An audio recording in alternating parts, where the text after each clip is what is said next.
வணக்கம் இடமலம் நேயர்களே.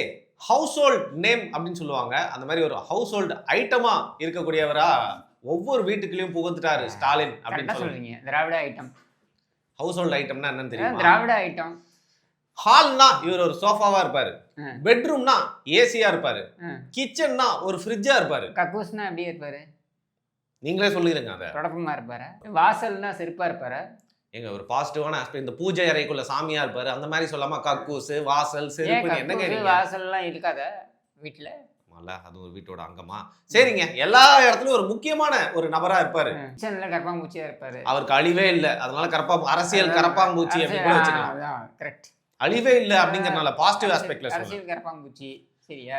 ஏலியன்கள் வியந்து பார்க்கும் ஒரு தலைவர். மோடி உலகத்தை சுத்துறாருன்னா உலகமே இவரை சுத்தி வருது. இவர் ஈரானுக்கு போனா போர் முடியும், ஆப்பிரிக்காவுக்கு போனா பஞ்சம் தீரும். அதனால் இவரை திராவிட பூரான் என்று நம்ம அழைப்போம். மூஞ்சில பூரா விட்டுருவோம் சொல்லிட்டேன். திராவிட பூரா விட்டா மாதிரி தான் இருக்கு. மூஞ்சி பூரா விட்டா மாதிரி தானே இருக்கு. தமிழ்நாட்டின் கிம் ஜாங் உன் தமிழ்நாட்டை தனது வயிற்றிலேயே வச்சு பாதுகாக்கும் ஆஸ்திரேலியாவில் பிறக்காத ஒரு கங்காரு தான் நம்ம ஸ்டாலின். வயிற்று கீழே வச்சாரா? ஏங்க, அதாவது குழந்தைய வயிற்றிலே வச்சிருக்கோம்ல, அந்த மாதிரி தமிழ்நாட்டை வயிற்றிலே வச்சு சுமக்கிற ஆஸ்திரேலியால பிறக்காத கங்காரு தான் ஸ்டாலின் அப்படின்னு சொல்றேன். புரியுதா? கண்டம் விட்டு கண்டம் போய் பாராட்டுவோம் நாங்க. மேனிஃபெஸ்டோ மாஸ்ட்ரோ அறிக்கை வெளியிட்ட அன்னக்கை அல்லக்கையா திராவிட பக்திமான், தமிழ்நாட்டின் சக்திமான், தமிழ்நாட்டின் நோயை தீர்க்கும் ஹீலர், ஏழைகளின் தோழர், ஒழுக்க சீலர். தோழர்னு போது ஞாபகம் வருது நமக்கு மதுரை சத்யா. ஹோல்சம் அரசியல் டீலர் நம்ம ஸ்டாலின் அவர்கள். மொத்தத்துல பாத்தீங்கன்னா இன்னைக்கு தமிழ்நாட்டுல சமையல் கலைஞர் மாதம்பட்டி. இப்பதான் சூப்பரா சொன்னீங்க. சொல்லுங்க சொல்லுங்க. இது வேற மேட்டருங்க. சொல்லுங்க சொல்லுங்க. இல்லைங்க, சமையல் கலைஞர். சமையல் கலைஞர் யாரு? மாதம்பட்டி ரங்கராஜ். சமையல் கருணாநிதி அப்படின்றத கரெக்டா சொல்லிருக்கீங்க. நீங்க மிசைல்ஸை ஸ்டாப் பண்ணிருக்காங்க முக்கியமான அறிவிப்புனால. என்ன சொன்னீங்க? சமையல் கருணாநிதியா? நீங்க தானே சொன்னீங்க. சமையல் கலைஞர்னா எல்லாரும் சமையல் கருணாநிதி செய்யற வேலையா தானே, செஞ்ச வேலையா தானே. இந்த மாதம்பட்டி மாமா குட்டின்னு நீங்க ஒரு ட்ரால் பண்ணி முன்னாடி அதை இது கூட கம்பேர் பண்ணாதீங்க. வித்வுட் டிக்கெட் மாமா குட்டி தான் அந்த காலத்து கருணாநிதி. நேத்தி பாத்தீங்கன்னா ஒரே பட்டாசு வெடிச்சிட்டாங்க. என்னடா சிஎஸ்கே தோத்துருச்சு இருந்தாலும் பட்டாசு வெடிக்கிறாங்கன்னு பார்த்தா அந்த குழந்தை மாதம்பட்டி ரங்கராஜ் தான் சொல்லிட்டு டிஎன்ஏ பரிசோதனையில உறுதி பண்ணிருக்காங்களாம். அதான் சொல்றேன் நான். Big breaking news. அந்த குழந்தை அப்ப சமையல் கருணாநிதின்னு சொல்லாம வேற என்ன சொல்ல முடியும்? ஏன்னா இதே மாதிரி ஒரு குழந்தை 1960களில் பிறந்தது. அந்த குழந்தை கருணாநிதி என்கிற ஒரு நபருக்கு பிறந்ததாக ஹாஸ்பிட்டல் ரெக்கார்ட் சொல்லுது. அப்படின்னா அது பார்த்தீங்கன்னா அந்த பர்த் சர்டிஃபிகேட் இருக்கு இல்லையா, அதிலிருந்து வரக்கூடிய இதில் என்ன போட்டிருக்காங்க, ரெக்கார்டு என்ன போட்டிருக்காங்கன்னா கருணாமூர்த்தி அப்படின்ட்டு. என்னடா கருணாமூர்த்தி அப்படின்னு பார்த்தீங்கன்னா தட்சிணாமூர்த்தி கருணாநிதி ரெண்டுத்தையும் சேர்த்து கருணாமூர்த்தியா. எப்படிலாம் கருணாநிதி தனம் இருக்கு பாருங்க. யாரோ ஒரு பக்தர் வச்சிருப்பாங்க. பக்தர் வைக்கலங்க, டாக்டர் வச்சிருக்காங்க. இந்த வேறு சர்டிஃபிகேட்ல இருக்கு. சரியா? அதுக்கப்புறம் தான் இதை பேசுறாரு ஜவஹரிஸ் பத்திரிகையுடைய ஆசிரியர். இந்த ஆசிரியர் யார் அப்படின்னு பார்த்தீங்கன்னாக்க தயாளம்மா உடைய தந்தைக்கு ரொம்ப நெருக்கமானவர். கருணாநிதியை தயாளம்மாவுக்கு திருமணம் செய்து வைக்கலாம் என்று சொன்ன பொழுது சிபாரிசு செய்தவர். சரி. அந்த இதில் அவர் அந்த ஆதங்கத்தில் இந்த மாதிரி ஒரு அமைச்சர், அப்போ பொதுப்பணித்துறை அமைச்சர் கருணாநிதி, அவருக்கு ஒரு குழந்தை பிறந்திருக்கிறது. அந்த குழந்தையின் பேர் கனிமொழி அப்படின்றத வெளிப்படுத்துகிறார். அதுக்கு அவருக்கு அவதூறு வழக்கு போடப்பட்டு அவர் 6 மாதம் சிறையில் இருக்கிறார்.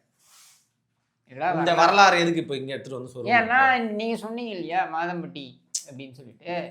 அப்போ அந்த அன்றைய திராவிட மாமா குட்டி கருணாநிதி. இதில் குழந்தைய எப்படி தெரியுமா கன்ஃபார்ம் பண்ணியிருக்காங்க? டிஎன்ஏ பரிசோதனை மட்டும் இல்லாமல் குழந்தை என்ன பண்ணியிருக்கு, யாருமே இல்லாதப்போ ஃபோன் எடுத்து செல்ஃபி வீடியோ எடுத்து கேமரா பார்த்து முத்தம் கொடுத்துருக்கு. அதுவும் எப்படி அப்படியே நக்கி ஸ்க்ரீனையே ஒரு 3D முத்தம். அதை நீங்கள் திருப்பி பண்ணி காய்ச்ச இருக்க வேண்டிய அவசியம் இல்லை. சரியா? ஏற்கனவே சம்மரில் எல்லாருமே பார்த்தீங்கன்னா கடுப்பில் இருப்பாங்க. எரிச்சல் மூட்டாதீங்க. இந்த மாதிரி கேமரா பார்த்து முத்தம் கொடுத்து இனிமேல் பண்ண மாட்டாருங்க, மன்னிச்சுக்கோங்க. நேற்று பார்த்தீங்கன்னா ஒரே சோகமாயிருச்சுங்க. இவ்வளோ ஏழையான ஒரு முதல்வர் நம்ம தமிழ்நாடு அடைஞ்சிருக்கேன் அப்படின்னு சொல்லிட்டு அவரோட சொத்து மதிப்பை பார்க்குறேன். என்னோட சேவிங்ஸ் எடுத்து ஒரு நாள் கொட்டிடலாம் போல இருந்துச்சு எனக்கு. என்னங்க இவ்வளோ காசே இல்லாத? கொட்டவே வேண்டாம். உங்கள்ட்ட சேவிங்ஸ் இருக்குன்னு தெரிஞ்சா அவர்களே உங்களுக்கு வீடு தேடி இல்லந்தோறும் ஸ்டாலின் அப்படின்னு வீடு தேடி உங்களுக்கு அதையும் பிடிங்கி கொண்டு செல்வாருங்க. திருடர் மாதிரி போர்ட்ரேட் பண்ணுறீங்க. திருடர் மாதிரி இல்லை, திருடரே தான். ஏங்க திருடர் மாதிரி இல்லை, திருடரே தான். பக்கத்து விட்டு இடத்தையே ஆட்டையை போட்ட கும்பல் தானே இந்த கும்பல். பிரதர் சிஸ்டம்ல அப்போ வந்து ஓட்டைன்னு சொல்லுங்க, இல்ல ஸ்டாலின் ஏழை, இந்த இடத்துல ஏதாவது ஒன்று ஒத்துக்கோங்க. சொத்து மதிப்பை வந்து அங்க வந்து பாத்தீங்கன்னா கணக்கு கொடுக்குறாரு. நிஜமாலே இவ்வளோ சிம்பிளான ஒரு முதல்வரை நான் வந்து பார்த்ததே இல்லைங்க. எல்லாரும் ஆவுன்னு சொன்னாலும் பாத்தீங்கன்னா தன்கிட்ட இருக்கக்கூடிய சொத்து மதிப்புல காட்டுறப்போ நிஜமாவே வந்து பாத்தீங்கன்னா ஒரு எளிமையான வாழ்க்கையை வாழ்றாரு அப்படின்னு தான் எனக்கு வந்து செனட் தெரியுது. ஆஃபரோட வீடு எவ்வளோ இருக்கும்? அது எனக்கு தெரியாதுங்க. என்ன தொகை இருக்கும்? சும்மா குத்துமதிப்பாக சொல்லுங்க. பல கோடிகள் பக்கத்து இருக்கும். வீடுக்கு செட்டில் பண்ணதே பல கோடி.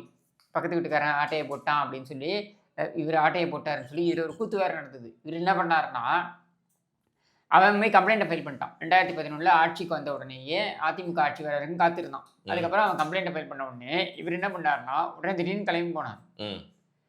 கருணாநிதி டிஎன்ஏ வேற எப்படி இருக்கும்? கருணாநிதி போய் ரயில் வர தண்டவாளத்தை தலை வச்ச மாதிரி இவர் டிஜிபி ஆஃபீஸ்க்கு முன்னாடி போயிட்டு என்ன கைது பண்ணுங்க, என்ன கைது பண்ணுங்கன்னு. யோ, கம்ப்ளைண்ட் கொடுத்துருக்கு கமிஷனர் ஆஃபீஸில், ஒரு டிஜிபி ஆஃபீஸில் எப்படிடா கைது பண்ண முடியும் முட்டா பயல அப்படின்னு சொல்லி திரட்டி விட்டாங்க.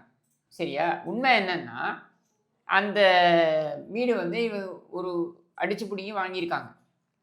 அவர் பொறுத்து பார்த்தாரு. அவராலையும் அவர் மனசு கேட்கல. ஏங்க அவங்க கஷ்டப்பட்டு வாங்கினதுங்க இந்த வீடெல்லாம். ஐயா, இந்த கருணாநிதி குடும்பம் மாதிரி என்ன அடிச்சு பிடிங்கி வாங்கினதா, இல்லை இந்த கருணாநிதி குடும்பம் மாதிரி மற்றவங்க சொத்துலேயே வந்து ஆட்டையை போட்டே வந்து குடும்பத்தை வளர்த்த கும்பலா? கிடையாது. அப்படின்னும் பொழுது அவர் வந்து ரொம்ப வருத்தப்பட்டு அந்த வருத்தம் தாங்க முடியாமல் ஆட்சி மாற்றம் ஏற்பட்ட உடனே அவர் போய் கம்ப்ளைண்ட் ஃபைல் பண்ணுறாரு. இவங்க என்ன பண்ணுறாங்க? யோகியர்களாக இருந்தால் இவர்கள் சட்டப்படி சந்திச்சிருக்கணும்ல. அங்கே போய் டிஜிபி ஆஃபீஸில் போய் சீன் போட்டல, என்னை கைது பண்ணுங்கன்னு.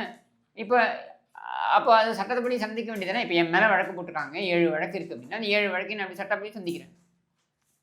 சட்டப்படி எனக்கு அது 2 வழக்கில் எனக்கு விடுதலை கிடச்சிருச்சு. சரியா? 3வது வழக்கு இப்போ ஃபைனல் இயரிங் முடிஞ்சிருச்சு. நான் நம்புகிறேன் விடுதலை கிடைக்கும்ட்டு. சட்டப்படி போராடுறேன். இவங்க என்ன பண்ணாங்கன்னா, அந்த அவன் வழக்கறிஞர் ஒருத்தரை வச்சுக்கிட்டு, அவன் இப்போ பிபி பப்ளிக் ப்ராசிக்யூட்டர் என்ன, அவனை வச்சு பேசி, ஹசன் நினைக்கிறேன், அவனை வச்சு பேசி இவங்க அதை அப்படியே சால்வ் பண்ணி விட்றாங்கன்றீங்க. சால்வ் பண்ணி, அதாவது வெளியில் அவுட் ஆஃப் கோர்ட் செட்டில்மெண்ட் தான். அவுட் ஆஃப் கோர்ட் செட்டில்மெண்ட் என்னடான்னா ஒரு 4 கோடியோ 5 கோடியோ கொடுத்தாங்க. இப்போது நீங்கள் சொல்லுங்கள், ஸ்டாலின் என்ன வேலை செய்தார், என்ன தொழில் செய்தார்? ஸ்டாலின் எம்எல்ஏ ஆனார். எப்போ எம்எல்ஏ ஆனார்? முதல்ல அவர் போட்டிக்கிட்டதே 84 தோத்தார். 89 அவர் வந்து எம்எல்ஏ ஆகிறார். அதுக்கப்புறம் மேயர் ஆகிறார். எப்போ? 91 96 இவங்க ஆட்சிக்கு வந்தாலே மேயர் ஆகிறார். இப்போ 89 96 வரைக்கும் அவருக்கு என்ன வருமானம் இருக்க முடியும்னா, எம்எல்ஏவுடைய சம்பளம் மட்டும்தான். அவர் எம்எல்ஏவா இல்லாத 91 தோற்று போனார் அப்படின்னும் பொழுது அவருக்கு எம்எல்ஏவோட பென்ஷன் வரும். இது 2 தான். இதை வைத்து ஸ்டாலினால் எப்படி வேளாச்சேரியில் ஒரு வீடு வாங்க முடியும்? எப்படி ஸ்டாலினால் செனட் ஆஃப் ரோடுன்றது எங்கன்னு தெரியுங்களா? ஆழ்வார்பேட்டையில் முக்கியமான ஒரு இடத்துல இருக்கக்கூடியது. அதில் எப்படி வீடு வாங்க முடியும்? இல்லை, அப்பா சம்பாதிச்சிருப்பாரு, முதல்வராக இருந்திருக்காருல்ல, அவங்க அப்பா சம்பாதிச்சு அவர் தான் வாங்கி கொடுத்தாரா? இல்லை கேட்குறேங்க, ஒரு மாதிரி ஒரு வாய்ப்பு இருக்கு. அவர் தான் வாங்கி கொடுத்தாரா சொல்லட்டும். இல்லை, பையன் வந்து ஒரு நல்ல நடிகர், சினிமாவில் சம்பாதிச்சு வந்து கட்டி என்ன நடிகர்? இல்லைங்க, ஒரு ஆக்டருக்கு நல்ல ஒரு கோடி. என்ன நடிச்சாரு? அதுக்கு முன்னாடி ஃபிலிம் ப்ரொடியூசராக இருந்தார். அதுதான் சொல்கிறேன் நான். அப்போ அந்த வருமானத்தை காமி, ஆதாரத்தை காமி. எதுவுமே கிடையாது. ஏன்னா அந்த வீடே இவர் பேரில் இல்லை, பினாமி பேரில் இருக்கு. பேரை வந்து பெரிய ஒரு ப்ரொடியூசர், டிஸ்ட்ரிபியூட்டர், அவன் சம்பாதிச்சு. ஏங்க, செனட் ஆஃப் ரோடு வீடு வாங்கும்பொழுது உதவாநிதியே சின்ன பையங்க. அப்புறம் தானே பேரன் வரத்துக்கு, இன்பநிதி வரத்துக்கு, அதுக்கப்புறம் அவன் ப்ரொடியூசர் ஆகிறதுக்கு. அப்போ எங்கேருந்து அந்த வீடை வாங்கினேன், எப்படி வாங்கினேன்? துர்கா ஸ்டாலின் வந்து சீதனமாக கொண்டு வந்ததா? இல்லை, அவங்க கடவுள்கிட்ட வந்து வேண்டாங்கல்ல, அதில் ஏதாவது கடவுள் கொடுத்துருப்பாரு. எப்படி கொடுப்பாரு? இல்லைங்க, காரே இல்லாத ஒரு முதல்வருங்க. அதைத்தான் நான் சொல்கிறேன். சரியா? இவங்க வெளியில் காமிக்கிறது எல்லாமே பார்த்தீங்கன்னா இவர்கள் ஏதோ ஏழைகளா அப்படின்ற மாதிரி காட்டிக்கிறது. ஆனால் இவ்வளோ பணமும் இவ்வளோ சொத்தும் என்ன பினாமி பேரில் வச்சுருக்கீங்க? எல்லாமே திமுக ட்ரஸ்ட் பேரில் இருக்குது. திமுக பேர்லேயே ₹1 கிடையாது. திமுகவுடைய சொத்துக்கள்னு எடுத்து பார்த்தீங்கன்னா இன்னொரு அதிர்ச்சி அடைவீங்க. இப்போ அதிமுக, காங்கிரஸ்ன்னு எடுத்திங்கன்னா அவங்களுடைய சொத்துக்கள், கட்சியோடைய சொத்துக்கள், பாஜக, அதிமுக, காங்கிரஸ்ன்னு எடுத்திங்கன்னா கட்சியோட சொத்துக்கள் அப்படின்றது வெளிப்படைத்தன்மையுடன் இருக்கும். இதெல்லாம் கட்சியோட சொத்துக்கள் அப்படின்னு, அசையா சொத்துக்கள் அப்படின்னு சொல்லிட்டு. சரியா? திமுகவில் மட்டும் பார்த்தீங்கன்னா இது எல்லாமே ஒரு ட்ரஸ்ட் பேரில் இருக்கும். ஒரு 4 ட்ரஸ்ட்டு, அஞ்சுகம் அறக்கட்டளை, முரசொலி அறக்கட்டளை, அதுக்கப்புறம் அந்த மாதிரி ஒரு 4-5 ட்ரஸ்ட்டு. இந்த ட்ரஸ்ட் பேரில் தான் அது இருக்குது. இந்த ட்ரஸ்ட்டோடைய அறங்காவலர்கள் யாருன்னா, முன்னாடியெல்லாம் பார்த்தீங்கன்னாக்கா பொதுமக்கள் இருந்து இப்போ அவ்வை நடராஜன்லாம் இப்போ இறந்துட்டார். அவரெல்லாம் அந்த ட்ரஸ்டியாக இருந்தார், அரங்காவலர்களாக இருந்தார், அவங்களெல்லாம் நீக்கிட்டாங்க. இப்போ இருக்கிறது முழுக்க முழுக்க ஸ்டாலின் குடும்பம், கருணாநிதி குடும்பம் கிடையாது, ஸ்டாலின் குடும்பம் அப்படிங்கும் பொழுது எல்லாமே அந்த பேரில் இருக்குது. அடுத்து இந்த வீடு செனட் ஆஃப் ரோடு யார் பேரில் இருக்குது அப்படின்னா உதவாநிதி பேரில் இருக்கும். உதவாநிதிக்கு என்ன சோர்ஸ் ஆஃப் இன்கம், என்ன சம்பாதிச்சாங்க?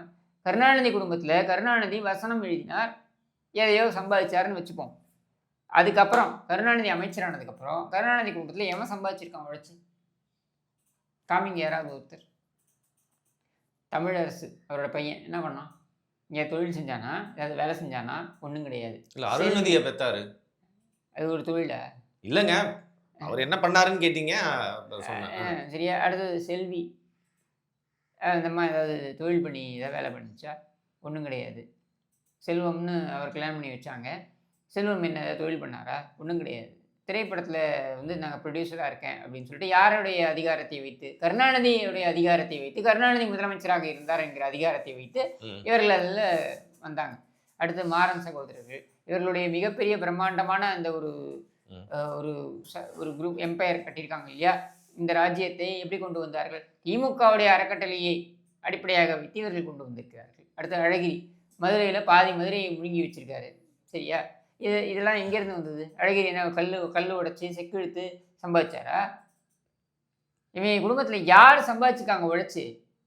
எல்லாருமே இந்த அரசியல், கருணாநிதியோட அரசியல் பின்பலத்தை பயன்படுத்தி இவர்கள் வந்திருக்கிறார்கள். இன்றைய வந்து உட்காந்துருக்காங்க. கோட்டூர்புரத்தில் செல்வியோட வீடு மட்டும் 150 கோடி ரூபாய்ங்க.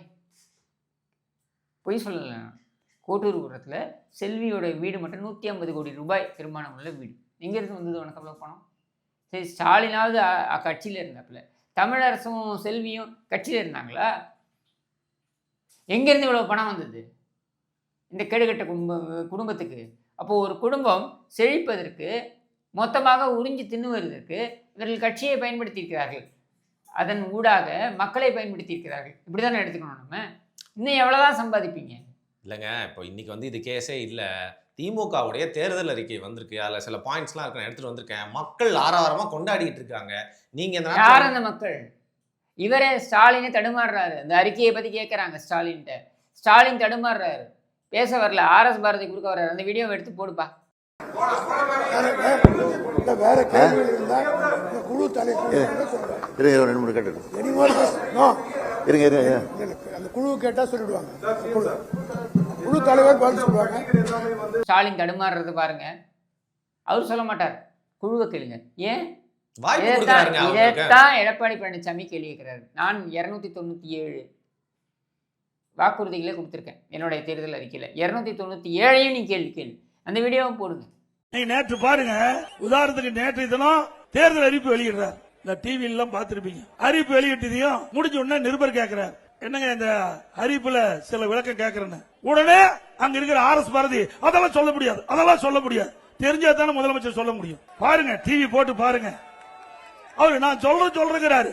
அது சொன்னா தப்பு தப்பா சொல்லுவாருன்னு இவர் இந்த ஆர்எஸ் பாரதி அந்த தேர்தல் தயாரிக்கின்ற குழு உறுப்பினர் சொல்லுவாங்க, அவர்கிட்ட கேட்க வேணுங்கிறாரு.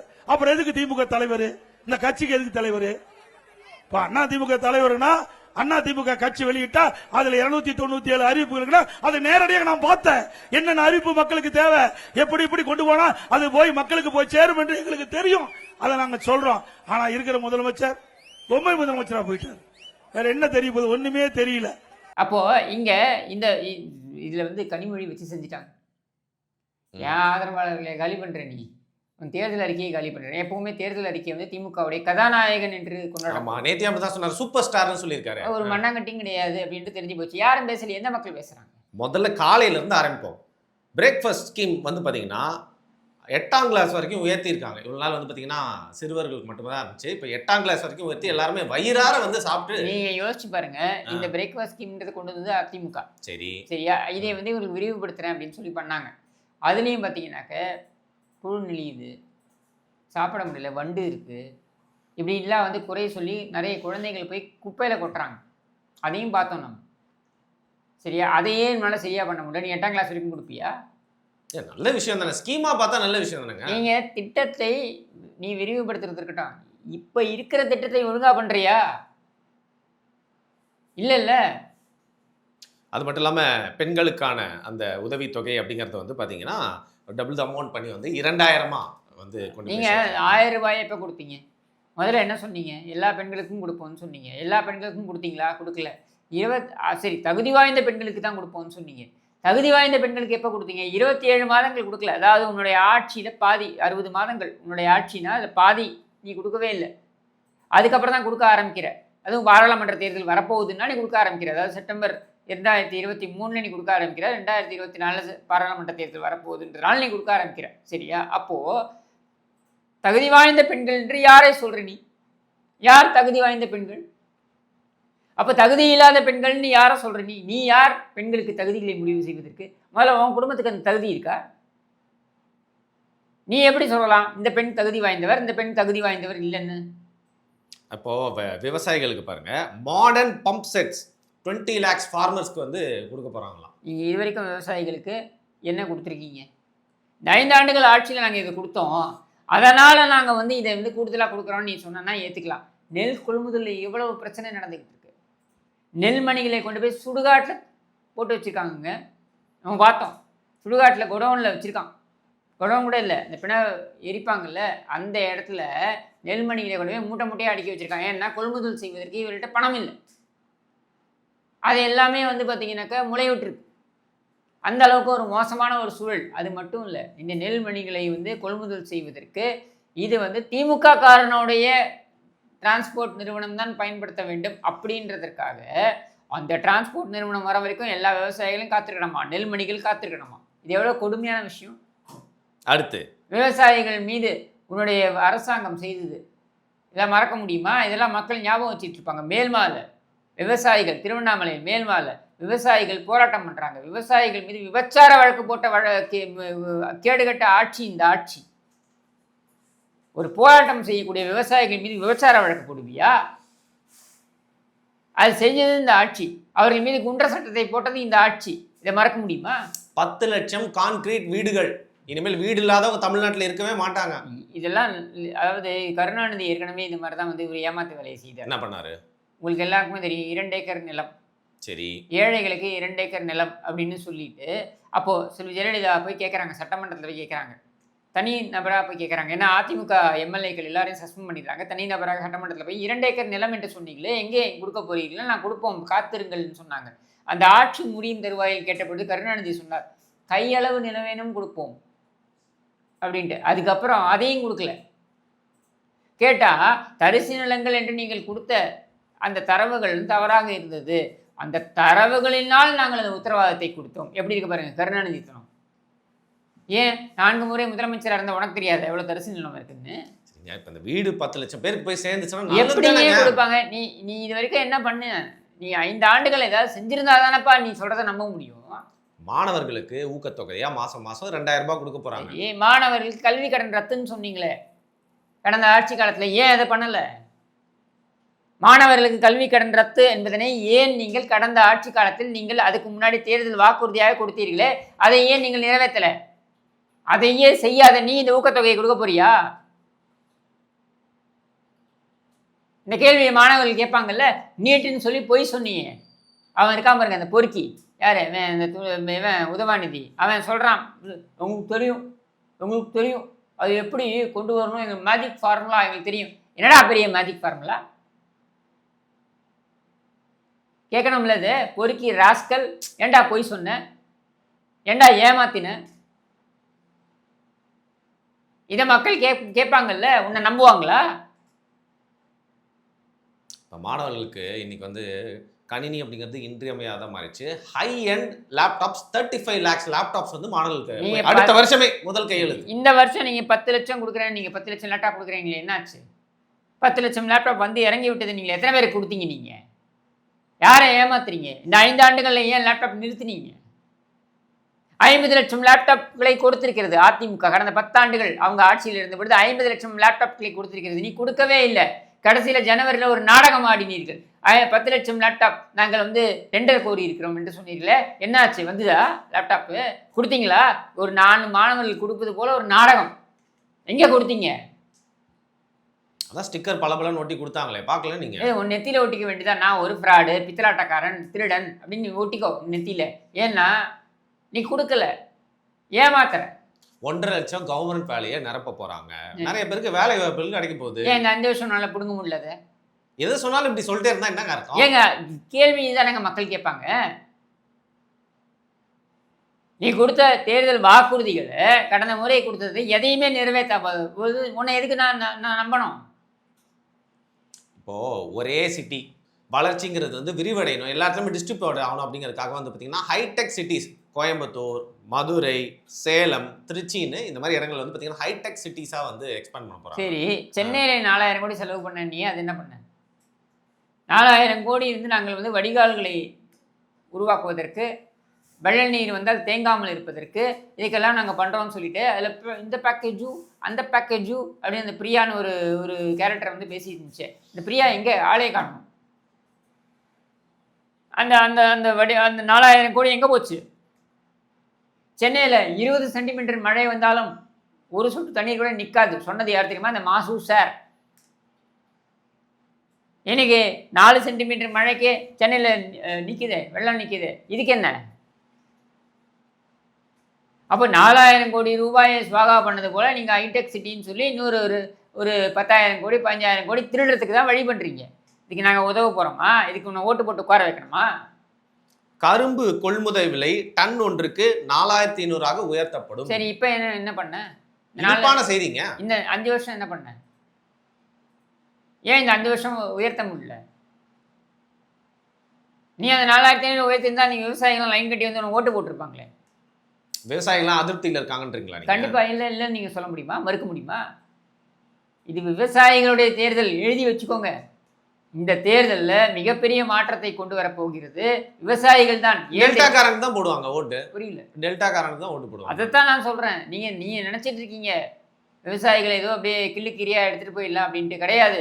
விவசாயிகளுடைய கோபம் என்பது இந்த தேர்தலில் மிகப்பெரிய அளவில் வெளிப்பட போகிறது. அதில் டெல்டா ஒரு மிகப்பெரிய ஒரு மாற்று சக்தியாக உருவாக போகிறது. இது நான் எழுதி சொல்கிறேன் உங்களுக்கு. நான் சர்வேசன் அந்த பேசிஸில் சொல்கிறேன். நான் நீ ஏதோ கிள்ளுக்கிரியாக நினச்சிட்டு இருக்க விவசாயிகள் அப்படி கிடையாது. அவர்களுடைய கோபம் இந்த இந்த இந்த தேர்தலில் வெளிப்படும். சரி, அடுத்து அனைத்து அரசு கல்லூரிகளிலும் வைஃபை வசதியுடன் கூடிய டிஜிட்டல் கற்றல் மையங்கள் அமைக்கப்படும். எப்படி சூப்பரா? Age of internet. இது எங்க போனாலும் இப்போ இனிமேல் இன்டர்நெட்டே 5 வருஷமா அவங்களால பண்ண முடியல. அண்ணா பல்கலைக்கழகத்தில் அந்த கேமராக்களே வேலை செய்யலைன்னு சொல்கிறியே. சிசிடிவி கேமராவே உன்னால் வந்து ஒரு பல்கலைக்கழகத்தில் சிசிடிவி கேமராவே இயங்க வைக்க முடியல, அல்லது இயங்கி கொண்டிருந்தாலும் அதை தூக்கிட்டு போய் ஒழிச்சு வைக்கிற நீ. உங்கள் கட்சிக்காரன் வந்து பாலியல் பலாத்காரத்தில் ஈடுபடுறான் அப்படின்னு சொல்லிட்டு நீ வந்து வைஃபையை கொடுக்க போறியா எல்லா இடத்துலையும்? நம்புற மாதிரி இருக்கா இது? ஒரே ஒரு பல்கலைக்கழகத்தில் ஒரு வளாகத்தில் சிசிடிவி கேமரா பொருத்த முடியாத நீ அனைத்து கல்லூரியிலும் வைஃபை கொடுக்க போறியா? யாரை ஏமாத்துற? பெண்களுக்கு ஃப்ரீயான பஸ்ஸை கொடுத்த இந்த ஆட்சியில் வந்து பார்த்தீங்கன்னா அடுத்த ஆட்சி வந்தால் வந்து 10,000க்கும் மேற்பட்ட புதிய பேருந்துகளை வந்து இன்ட்ரடியூஸ் பண்ண போகிறாங்க. ஏன் அதில் ஒரு 2,000 பேருந்தாவது புதுசாக நீ இப்போ நீ 5,000ல் இந்த 5 ஆண்டுகளில் நீ வந்து இது பண்ணியிருக்கலாமே, வாங்கி கொள்முதல் பண்ணியிருக்கலாமே. ஏன் பண்ண முடியல? இப்போ நம்ம பேசிகிட்டு இருக்க இதே சமயம் நான் சொல்கிறேன், ஒரு வாரம் முன்னாடி சேலத்தில் ஒரு ஆக்சிடென்ட்டு. சரி, அரசு பேருந்து டயர் வெடித்து விட்டது. போயிட்டு இருக்கும்போது அந்த ஆக்சிடென்ட்ல 8 பேர் இறந்து போகிறாங்க. இதெல்லாம் செய்தி ஊடகங்களில் பேசப்படாத விஷயங்கள். டயர் ஏன் வெடித்து போகிறது என்றால் சரியான தரம் வாய்ந்த டயர்களை வாங்கி கொடுக்கல. 8 உயிர் போய்விட்டது. இந்த ஸ்டாலின் இந்த 2.5 கோடி ரூபாய் அவருடைய பேரன்னு சொல்லக்கூடிய அந்த இன்பநிதி என்ற அந்த வளரும் பொறுக்கி அவனுடைய அந்த கார், அவன் என்ன சம்பாத்தியம் ஒன்றும் கிடையாது. 2.5 கோடி ரூபாய் டிஃபெண்டர் காரு, அது திருப்பரங்குன்றங்கிட்ட போகும்பொழுது அந்த டயர் வெடித்து விட்டது அப்படின்ற ஒரே காரணத்துக்காக மிகப்பெரிய பேசு பொருளாச்சு. இங்கே 8 பேர் செத்து போனாங்களே உன்னுடைய கொள்முதல் நடக்கக்கூடிய ஊழலின் காரணமாக. இதற்கெல்லாம் யார் காரணம்? நீ 10,000 பஸ் வாங்கி விட போறியா? ஆண்கள் பெண்களுக்கு மட்டும் இல்லாமல் வந்து பார்த்தீங்கன்னா திருநங்கைகளுக்கு வந்து பார்த்தீங்கன்னா பல்வேறு துறைகளை சிறப்பாக பணியாற்றுவதற்கு தேர்ந்தெடுத்து விருது தரப்பாங்க. ஸோ இது வந்து ஒரு பெரிய மனசு. என்ன விருது? ஒரு ஃபார்வர்ட் திங்கிங். என்ன விருது தர போறீங்க? என்ன இந்த விருது வச்சு நாங்கள் என்ன பண்ண நாக்க வலிக்கிறதா? அவர் சொல்லுவார்ல ஸ்டாலின், சீனி சக்கரை சித்தப்பா ஏட்டில் எழுதி நக்கப்பா. இந்த சீனி சக்கரை நக்கப்பா ஏட்டில் எழுதி சித்தப்பா கரெக்டா? இல்லை, சீனி சக்கரை அது அப்படி ஸ்டாலின் சொல்லுவார். ஆனால் உண்மை என்னன்னா சீனி சக்கரை சித்தப்பா ஏட்டில் எழுதி நக்கப்பா அப்படின்னு. சித்தப்பா போய் நக்கப்பான்னு அதான் நானும் சொல்கிறேங்க. சீனி சக்கரை சுடலை துப்பாக்கி எப்பவும் சுடலை அப்படின்னு சொல்ல வேண்டியதுதான். எதுகை முனைய விடலை நீங்கள். முடியலை. நிகழ்ச்சி இன்னும் முடியல, கோச்சுக்காதீங்க. இப்போ ஏன்னா தேர்தல் அறிக்கை வந்து படிச்சுட்டு இருக்கேன். அது மட்டும் பார்த்தீங்கன்னா இதுதான் ஹைலைட். நீங்கள் வந்தீங்கல்ல அந்த பாயிண்ட்டுக்கு நான் வந்துட்டேன். கடைசியில் ரூபாய் 8000 மதிப்புள்ள கூப்பனை பயன்படுத்தி washing machine, TV, fridge, mixie, microwave அவன், மின் அடுப்புகள், பிளே ஸ்டேஷன் இது போன்ற பல விஷயங்களை வீட்டு உபயோகப் பொருளை இல்லத்தரசிகள் வந்து திட்டத்தின் கீழே வந்து வாங்கிக் கொள்ளலாம் அல்லது புதுப்பித்துக் கொள்ளலாம். செயல்படாதவற்றை புதுப்பித்துக் கொள்ளலாம்னா ஸ்டாலினை தான் முதல்ல போய் புதுப்பிக்கணும். என்னங்க சரியா? ஆனா அது அது நாட்டுக்கு தேவையான பொருள், அது தேவையான பொருள். காயலாங்கடையில் கூட போட முடியாது, அதை விடுங்க. ஆனா இந்த கூப்பன் இருக்குல்ல, இது என்ன கூப்பன் வசதி எனக்கு அது புரியல. கூப்பன் கொடுப்பாங்களாம், அந்த கூப்பனை கொண்டு போய் நம்ம பக்கத்தில் இருக்க கடையில் கொடுக்கணுமா, அந்த கடையில் காசை கொடுத்துருவானோ, அது பொருளாக கொடுத்துருவானோ, இதெல்லாம் நம்புற மாதிரி இருக்கா? ஒரு அரசாங்கம் என்பது நாங்கள் கொள்முதல் செய்து நாங்கள் உங்களுக்கு விநியோகம் செய்கிறோம் அப்படின்னு சொன்னால் அதை நம்பலாம். சரியா? நீ போய் அந்த கடையில் போய் வாங்கிக்க அப்படின்னு கூப்பன் கொடுப்பாங்களாம். இதை யாராவது நம்புவாங்களா? மக்கள் நம்புவாங்களா? மக்கள் நம்ம முட்டாளா? இந்த பக்கம் அதிமுகவுடைய தேர்தல் அறிக்கை என்ன சொல்லுது? 10,000 ரூபாய் நாங்கள் வந்து நஷ்ட ஈடாக கொடுக்குறோம். ஏன் நஷ்ட ஈடாக கொடுக்குறோம்? 5 ஆண்டுகள் இந்த கேவலமான கொடுங்கோல் ஆட்சியை நீங்கள் அனுபவித்து சகித்து கொண்டிருக்கிறீர்கள் என்பதற்காக நஷ்ட ஈடாக 10,000 கொடுக்குறோம் அப்படின்னு சொல்கிறாங்க அதிமுக. தவிர்த்து அவங்க அந்த ஃப்ரிட்ஜு கொடுக்குறேன் அப்படின்னு சொல்கிறத உன் வீட்டுக்கு உன்னை தேடி வரும் அந்த பொருள் அப்படின்ட்டு. அப்படி இல்லாமல் இங்கே வருமான வரி செலுத்தாத மக்கள் இந்த பொருட்களை போய் வாங்கி கொள்ளலாம். இவங்க கூப்பன் கொடுப்பாங்களா, அதை நம்ம கொண்டு போய் கடையில் கொடுக்கணுமா, அந்த கடையில் அப்படியே கொடுத்துருவானா? இதெல்லாம் நடக்கிற விஷயமா? அப்படியே கொடுத்தாலும் அதில் கைவிட்டு வாங்கிக்க மாட்டானா? ஓட்ட பாத்திரத்தில் எவ்வளோ தண்ணி ஊற்றினாலும் நிரப்ப முடியாது. அதாவது பார்த்தீங்கன்னா எவ்வளோதான் வந்து திருப்திப்படுத்தணும்னு நம்ம நினச்சாலும் பார்த்தீங்கன்னா சில பேருடைய மனது வந்து திருப்தியே அடையாது. இங்கே இருக்கிற ஓட்ட பாத்திரமே ஸ்டாலின் தான். அதை கதாபாத்திரம், அது கதாநாயகன் என்று நீங்கள் தான் அதை வந்து நீங்கள் பில்டப் கொடுத்துக்கிட்டு இருக்கீங்க. இருக்கிற மிகப்பெரிய ஓட்ட பாத்திரமே ஸ்டாலின் தான். நேத்தி அவர் தரித்திரம். வண்டி வருது, சிஎம்மோட வண்டி வருது அப்படின்னு கூட பார்க்காம தேர்தல் அதிகாரிகள்லாம் வந்து செக் பண்ணாங்க. செக் பண்ணிவிட்டு அவர் போகிறாருங்க. அவரும் பார்த்தீங்கன்னா ஃபுல்லாக ஒத்துழைக்கிறாரு, எல்லாம் எழுந்து சீட்டு கடியில் எல்லாமே காட்டுறாரு. கடைசியில் அவங்களுக்கு கண்ணிலேருந்து தண்ணி வந்துருச்சு. கையை போய் கழுவுறாங்க. சரி, இப்பேற்பட்ட தலைவனை போயிட்டு நம்ம வந்து செக் பண்ண வேண்டியதாகிடுச்சு. சரி, கடமை கவர்மெண்ட்டால் பண்ணுறோம். அவங்க மட்டும் கை கழுவிடுங்க. ஸ்டாலினே பொதுமக்களுக்கு கை கொடுத்தாருன்னா உடனே கை கழுவிடுவார். உண்மை. நீங்கள் போய் பார்த்தீங்களா? ஏதோ வீடியோ ஆதாரமே இருக்கு. வேற ஒரு நடிகருக்கு சொல்லுவாங்கங்க, அதை போய் ஸ்டாலின் போய் நீங்கள் ஸ்டாலினே அது செய்கிறாருங்க. சரி, இன்னைக்கு வந்து பார்த்தீங்கன்னா தேர்தல் அறிக்கை அப்படிங்கிறது கொஞ்சம் வைத்தறிச்சல் ஆகுது, அதிமுக காரங்களுக்கு புரியுது. அதற்கு வந்து பார்த்தீங்கன்னா ஒரு எக்ஸாம்பிளாக கிஷோர் அவர்கள் தேர்தல் அறிக்கை நான் எல்லாத்தையும் சிறப்பான திட்டங்களை சொன்னால் கூட வந்து பார்த்தீங்கன்னா அவருக்கு வந்து தாங்க முடியல. அதனால் வன்மத்தை ஃபுல்லாக வந்து கொட்டிட்டாரு. அவருக்கு திருந்தறதுக்கு இன்னும் ஒரு வாய்ப்பு கொடுப்போம். திமுகவின் ஆட்சியோடைய அற்புதமான அருமையை வந்து புரிஞ்சுப்பாரு அடுத்த காணொலியில் அப்படின்னு நம்பிட்டு அவருக்கு ஒரு நன்றி சொல்லி அனுப்பிடலாம். நீங்களும் நல்லா சாப்பிட்டு தூங்க. அதுக்கு முன்னாடி வந்து பார்த்தீங்கன்னா இந்த வீடியோ பார்த்துட்டு இருந்தீங்க அப்படின்னா நம்ம சேனலுக்கு சப்ஸ்கிரைப் பண்ணிட்டீங்களா அப்படிங்கிறத ஒரு செகண்ட் பார்த்துக்கோங்க. கிஷோர் அவர்களே நன்றி, வணக்கம்.